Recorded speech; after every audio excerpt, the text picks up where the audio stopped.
Shalom saudara yang dikasih Tuhan, kita bersyukur bisa berjumpa kembali di dalam khotbah singkat mengenai 3 anak muda yang sungguh-sungguh mencintai dan mengasihi Tuhan, yaitu Sadra, Mesah, dan Abednego. Dan tema kita pada kesempatan ini adalah iman yang terus bergelora di dalam Tuhan. Saudara, bacaan kita terambil dari Daniel 3 ayatnya yang ke-16 sampai 18, saudara. Namun sebelum kita membacanya, saya mengajak kita bersama-sama tundukkan hati kita dan kita berdoa.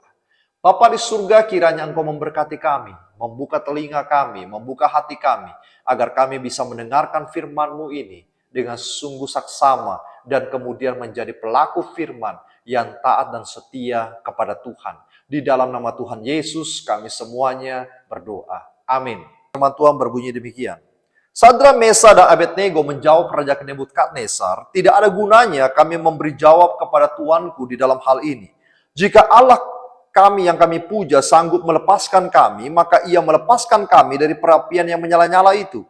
Dan dari dalam tanganmu ya Raja, tetapi seandainya tidak, hendaklah tuanku mengetahui bahwa kami tidak akan memuja dewa tuanku dan tidak akan menyembah patung emas yang tuanku dirikan ini." Saudara, situasi yang kita lihat ini dilatar belakangi oleh kisah dari 3 anak muda, yaitu Sadra, Mesah, dan Abednego. Ketiganya ini tinggal di Yerusalem. Sebenarnya ada juga yang bernama Daniel, tetapi di dalam kisah yang lain diceritakan di dalam bagian ini. Mereka tinggal di Yerusalem, ibu kota Israel, pada masa 6000 sebelum Masehi.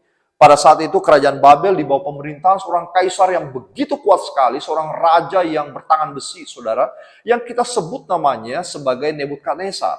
Dan pada saat itu mereka menjajah dan mereka merampasi dan kemudian menarik orang laki-laki menuju ke Babel untuk menjadi tahanan dan kemudian menjarah barang-barang yang ada di Israel. Di antara para tahanan yang banyak itu yang dibawa ke Babel, sebenarnya ada 4 orang, termasuk Daniel, Sadra, Mesah, dan Abednego. Tetapi fokus kita bercerita tentang Sadra, Mesah, dan Abednego. Kita tidak tahu persis umur berapa anak muda ini.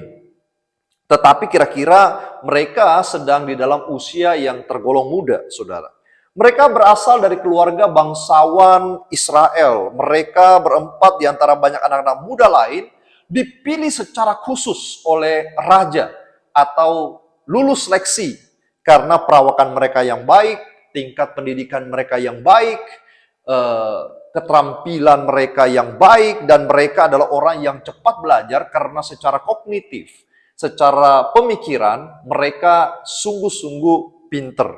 Saudara, mereka akhirnya dijadikan orang-orang khusus di dalam kerajaan Nebukadnezar, kerajaan Babel itu.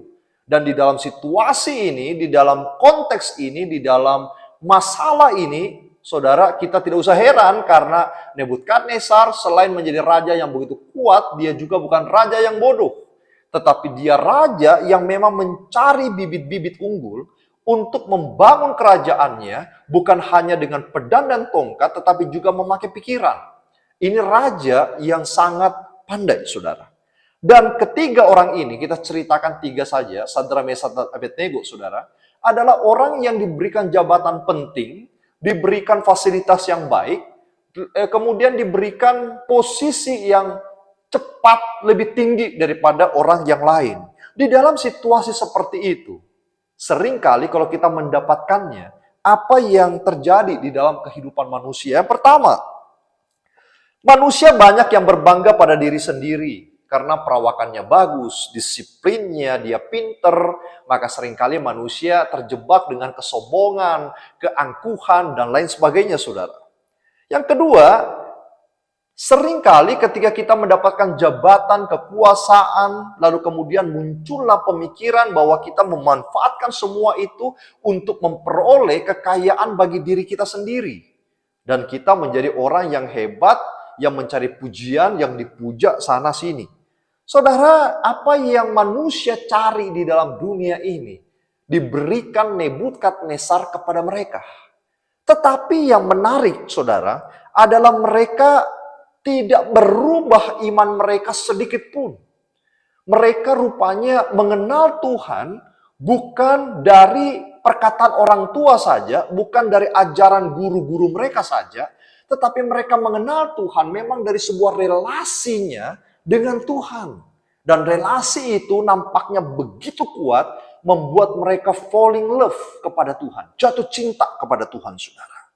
Lalu apa yang terjadi sama mereka? Alkitab mengatakan mereka tetap taat pada perintah Tuhan. Mereka tidak mabuk dan mereka tidak makan makanan berhala. Dan ketika mereka melakukan itu semuanya, luar biasa. Tuhan menambahkan hikmat terus kepada mereka. Tuhan memberikan mereka kekuatan kepada mereka. Walaupun mereka muda, yang kata orang emosi belum stabil, iman lagi growth-growthnya, bertumbuh-tumbuhnya, tetapi mereka sudah dewasa di dalam iman dan pengetahuan mereka tentang Tuhan. Mereka tetap kuat. Saudara, di dalam kondisi seperti inilah, orang-orang di luar sana melihatnya dan menjadi iri. Mereka berpikir, wah, ini pendatang, ini orang Israel yang diberikan jabatan yang khusus, terus-menerus memiliki penampakan yang lebih ganteng, yang lebih ceria, yang lebih penuh sukacita. Nebukadnezar, raja kita, lebih sayang sama mereka dan lain sebagainya, dan iri hati itu muncul dari dalam diri mereka. Saudara, sehingga mereka berpikir bagaimana caranya kita menyusun siasat. Bagaimana muslihat-muslihat yang kita bisa lakukan di dalam kehidupan tiga orang ini. Memang penjahat itu, saudara, dimanapun, di film-film apapun, maupun realita kehidupan manusia, selalu memakai cara-cara licik untuk menghalalkan atau membuat masalah selesai. Contohnya, Yesus Kristus yang tidak punya kesalahan, tapi dicari-cari kesalahannya sampai harus mati di kayu salib. Dan juga rasul-rasul Tuhan dimatikan, mereka mencari-cari alasan. Di balik semua itu yang penting orang yang kita tidak suka itu mati. Dan celakanya kelompok ini jauh lebih banyak daripada kelompok orang baik. Mereka bersekutu, mereka berkelompok untuk menghancurkan orang yang tidak sepaham dengan dia. Sampai pada akhirnya mereka menipu raja. Mereka berdialog dengan raja, bagaimana kalau kita bangun patung, siapa yang tidak sembah patung raja akan kemudian dihukum mati, yaitu dimasukkan di dalam dapur api. Karena selama ini tidak ada satu orang pun pembangkang yang bisa selamat, saudara, dari dapur api yang begitu panasnya luar biasa. Dan mereka yakin bahwa tiga orang ini juga akan mati di sana. Lalu mereka memainkan peran, mereka melakukan, dan segala sesuatu mereka kerjakan. Yang terjadi kemudian memang betul bahwa Sadra, Mesah, dan Abednego tetap bertahan dalam iman mereka. Ada informasi kepada mereka. Kalau mereka tidak menyembah raja, kalau mereka masih bertahan dalam iman mereka masih menyembah Allah mereka, maka mereka akan dimatikan. Tapi mereka tidak gentar, saudara. Mereka tidak mundur satu langkah saja, mereka tidak mundur. Mereka malah tetap melakukan kebiasaan mereka sehari-hari. Ini yang luar biasa. Sampai raja memanggil mereka. Coba jangan sampai engkau mati. Kenapa raja memanggil mereka? Karena raja begitu sayang sama mereka. Tidak lepas dari campur tangan Tuhan yang menggerakkan hati seorang raja untuk mengasihi hamba-hambanya. Lalu di situ Sadra, Mesah, Abednego bicara dengan teks yang sudah kita baca tadi. Tuanku raja, Tuhan akan melepaskan kami. Kalaupun tidak, saudara, mereka tidak punya maksud untuk memaksa Tuhan melakukan kehendak mereka. Mereka tidak pernah memaksa Tuhan untuk melakukan mujizat demi melepaskan mereka. Mereka berkata, kalau tidak, hendaklah Tuhanku tahu bahwa hati mereka, saudara, terpaut pada Tuhan. Ini yang luar biasa. Iman pemuda yang luar biasa. Kalau saudara dan saya berdoa, kadang-kadang Tuhan belum menjawab doa kita. Kita sudah mulai bertanya, Tuhan, betul enggak Tuhan itu berkuasa? Atau kemudian kita berkata, Tuhan, saya orang Kristen berpuluh tahun. Saya melayanimu belasan tahun lamanya. Saya memberikan diri luar biasa. Tapi Tuhan, saya minta satu dua hal saja kok Tuhan tidak kasih sih. Saudara, Tuhan kita ikut untuk memenuhi kebutuhan kita. Atau Tuhan kita ikut karena memang kita cinta sama Dia. Karena sebenarnya hal yang paling berharga sudah diberikan kepada saudara dan saya, yaitu dirinya sendiri di atas kayu salib, supaya kita yang harusnya mati, dihidupkan, kita yang lemah, dikuatkan, kita yang penuh kekhawatiran, dihiburkan. Itu sudah cukup, lebih dari cukup, saudara. Dan ini yang dipahami oleh Sadrah, Mesah, dan Abednego, yaitu mengikuti Tuhan, percaya pada Tuhan bukan karena mau sesuatu, tetapi karena kita harus memberikan diri kita, memberikan sesuatu untuk menyatakan iman percaya kita kepada Tuhan. Ini prinsip, bukan sekedar iman, tapi ini prinsip kehidupan yang mereka persaksikan di dalam kehidupan mereka. Saudara, apa yang terjadi pada akhirnya? Mau tidak mau Raja Nebukadnezar harus membuang mereka ke dalam dapur api. Ketika mereka bertiga dibuang di dalam dapur api, iblis dan orang-orang sekutunya, saudara, pejabat-pejabat yang iri sama dia, berkata satu dengan yang lain, problem kita sudah selesai, masalah kita sudah selesai. Kita sudah merdeka, kita bisa melihat matahari yang cerah besok, dan mereka bertiga tidak akan melihat matahari esok hari. Saudara, ketika diintip-intip, dipikirnya sudah dikremasi ini 3 orang. Tetapi ada 4 orang di dalam. Tentu bukan Daniel yang satunya, saudara. Siapa yang satunya itu? Yang satunya itu adalah malaikat. Jadi 3 orang yang ada di dalam dapur api. Yang satunya bukan manusia, tetapi malaikat. Apa yang malaikat kira-kira omongkan di situ? Saya mencoba berimajinasi. Mungkin malaikat berkata, Sadrah, Mesah, Abednego, Tuhan sudah melihat bagaimana kasih-Mu pada Tuhan. Tuhan sudah melihat bagaimana cinta-Mu pada Tuhan. Tuhan sudah melihat iman-Mu kepada Tuhan. Tuhan sudah melihat ketaatan-Mu pada Tuhan. Dan saya datang untuk memberitakan kepadamu bahwa perlindungan Tuhan turun di atas hidupmu. Inilah berkat yang sesungguhnya, saudara. Dan ketika itu yang terjadi, maka semuanya orang di situ termangu-mangu, melongo, melihat hal supranatural itu terjadi. Saudara, dia tidak tinggalkan Tuhan. Dia tetap bertahan dalam imannya. Hari ini, banyak orang demi jabatan meninggalkan imannya sama Yesus, saudara. Banyak orang demi pekerjaan, dunia, meninggalkan imannya pada Yesus. Seperti Demas di dalam Kisah Para Rasul, saudara. Kita melihat dia melayani Tuhan. Tetapi ketika godaan dunia itu datang dengan kilauannya, Alkitab mengatakan dia meninggalkan pelayanannya. Dia meninggalkan Paulus. Dia meninggalkan teman-teman yang lain. Dia mengikuti dunia. Saudara, demi bisnis. Yang penting bisnisku lancar, yang penting uangku masuk, yang penting hartaku berlimpah, Yesusku gadai. Demi pacaran dan menikah. Saudara, demi cinta, ku tinggalkan Yesusku. Demi kamu, ku tinggalkan Yesusku. Saudara, Sadrah, Mesah, Abednego, orang yang tidak seperti itu.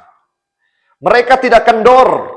Mereka punya integritas di dalam dirinya. Integritas itu apa? Integritas itu adalah sebuah karakter yang begitu kuat, yang menancap begitu dalam dan tidak bisa dicabut oleh siapapun.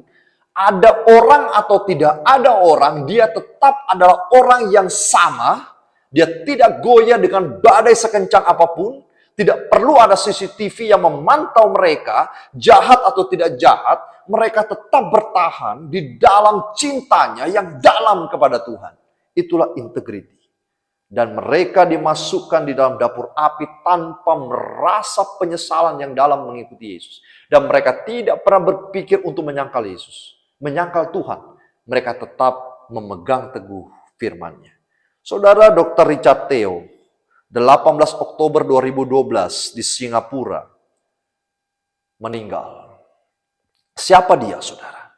Dari keluarga yang miskin, tetapi kemudian berjuang begitu kuat dan begitu kencang, menjadi dokter bedah kecantikan, menjadi kaya, dan bersama teman-temannya membangun rumah, dan dia dokter yang terkenal, ganteng, tampan, muda, dan berprestasi.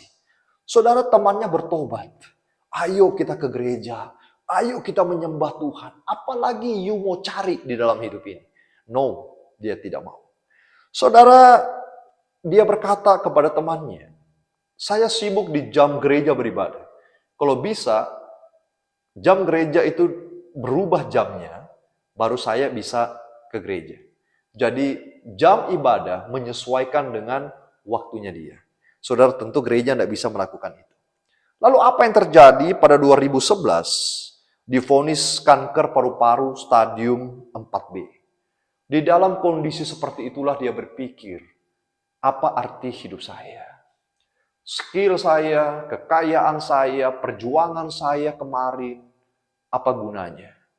Lalu dia mulai mengingat, hidup ini butuh Tuhan. Hidup ini butuh Yesus. Maka pada saat itulah dia bertobat. Saudara, mari kita belajar untuk menempatkan hal yang paling utama di dalam kehidupan kita. Saudara bisa punya pangkat sampai pangkat yang sangat tinggi dicari orang di dalam dunia ini. Saudara punya kuasa, saudara punya pikiran dan kemampuan berpikir yang luar biasa. Tapi tanpa Tuhan, saudara, maka kita tidak punya apa-apa. Tanpa Tuhan, saudara dan saya tidak memiliki arti hidup. Tanpa Tuhan, saudara dan saya akan berjalan di dalam lembah kekelaman. Tanpa Tuhan, maka kita memiliki hidup yang sia-sia. Mari kita belajar dari Sadrah, Mesah, dan Abednego. Dalam situasi dan badai apapun, cintaku pada Tuhan tidak akan tergoyah. Mari kita berdoa. Bapa yang di surga, kami mengucap syukur untuk kesempatan ini. Satu permintaan kami, jadikan kami memiliki iman integritas seperti Sadrah, Mesah, Abednego. Untuk mencintai Tuhan, untuk mengasihi Tuhan. Tidak tergoyahkan dengan situasi apapun. Karena kesetiaan ada pada dada kami. Tuhan, kami rindu berjalan bersama. Kami rindu Tuhan mengakhiri hidup bersama dengan. Kami rindu Tuhan untuk terus berseru, memanggil, dan memegang tangan Tuhan, Bapa yang baik. Di dalam nama Tuhan Yesus, kami bersyukur dan kami berdoa. Amin. Saudara yang dikasihi Tuhan, kiranya Tuhan memberkati setiap kita. Dan kalau firman Tuhan pada hari ini memberkati setiap saudara, sharekan firman ini kepada teman-teman saudara. Agar iman kita bersama-sama bertumbuh di dalam Tuhan. Tuhan Yesus memberkati.